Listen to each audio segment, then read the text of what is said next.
रंग दे बसंती का जो ट्रेलर है वो हर किसी को पसंद आ रहा है और आना भी चाहिए क्योंकि ट्रेलर वाकई ही अच्छा है।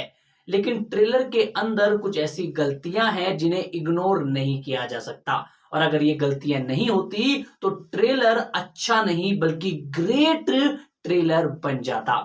जी हाँ दोस्तों, भोजपुरी में फिर से एक बार खेसारी लाल यादव जी की मूवी रंग दे बसंती के चर्चे गलियों में चल रहे हैं और ये ट्रेलर देखने के बाद इस ट्रेलर पे चर्चा भी मैंने करी है। उसका रिव्यू वाला वीडियो आप देख सकते हैं मेरे चैनल पर आज हम बात करने वाले हैं रंग दे बसंती मूवी के ट्रेलर के ऊपर कुछ गलतियों के बारे में।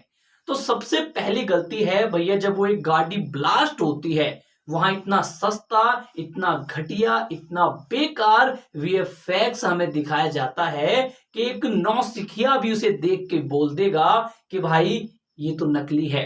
मतलब आज के जमाने में जहां वीएफएक्स बहुत ज्यादा सस्ते हो गए हैं, मतलब एक यूट्यूबर जो वीडियो एडिट करते हैं वो भी अपने वीडियो में एक अच्छा खासा गाड़ी जलता हुआ वीएफएक्स दिखा देते हैं। लेकिन यहां तो आप मूवी बना रहे हैं और आई एम श्योर कि मूवी का इतना बजट होता ही होता है कि एक अच्छी खासी वीएफएक्स डिजाइन करने वाली टीम को आप अफोर्ड कर सकते हैं। तो भैया ट्रेलर की शुरुआत में ही वो गाड़ी का ब्लास्ट करने वाला सीन आता है और यकीन मानिए यार, पूरी मूवी का और जो पूरे ट्रेलर का वो एक सीन है वो सबसे कमजोर और सबसे नौसिखिया महसूस होता है। तो आप लोगों से और भोजपुरी के जितने भी फिल्म मेकर्स हैं उनसे हाथ जोड़ के निवेदन है कि भाई साहब एक वीएफएक्स टीम अरेंज किया करिए और उसको अच्छी तरीके से काम दिया करिए और हमारे सामने एक अच्छा ब्लास्ट वाली गाड़ी को फट और हम लोग भोजपुरी दर्शक एक अच्छा वीएफएक्स देख सके। दूसरी जो सबसे बड़ी गलती लगती है वो है भाई साहब फाइट सीन, जहां खेसारी लाल यादव जी एक इंसान को मुक्का मारते हैं तो खून जो निकलता है वो बहुत लेट निकलता है, या फिर ये कहें कि यहां भी वीएफएक्स की गलती दिखती है, या फिर ये कहें कि जो एडिटर है उसने उस खून को टाइम पर एडिट नहीं किया, इसलिए मुक्का मारने के बाद वो खून उछल के गिरता है।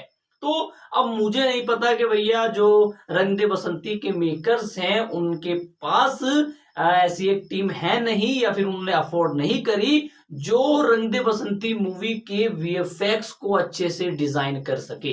मूवी की तीसरी गलती, और वो मुझे सबसे बड़ी गलती लगती है, वो गलती है कि इस मूवी में एक कैरेक्टर हमें दिखाया जाता है जो हंसता है। मतलब शायद वो विलन हो सकता है बट वो हंसी बिल्कुल फेक लगती है।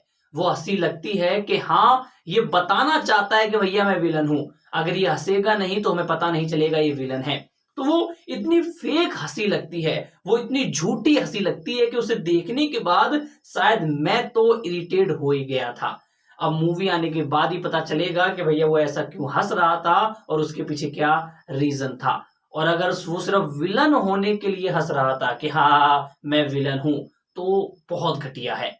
ओवरऑल देखा जाए तो भैया ऐसी छोटी छोटी गलती बहुत सारी हैं ट्रेलर के अंदर। तो ये वीडियो था रंग दे बसंती के ट्रेलर के अंदर जो गलतियां थी। अब उस ट्रेलर के अंदर जो खूबियां हैं उसके ऊपर भी एक वीडियो शाम तक आप लोगों को मिल जाएगा।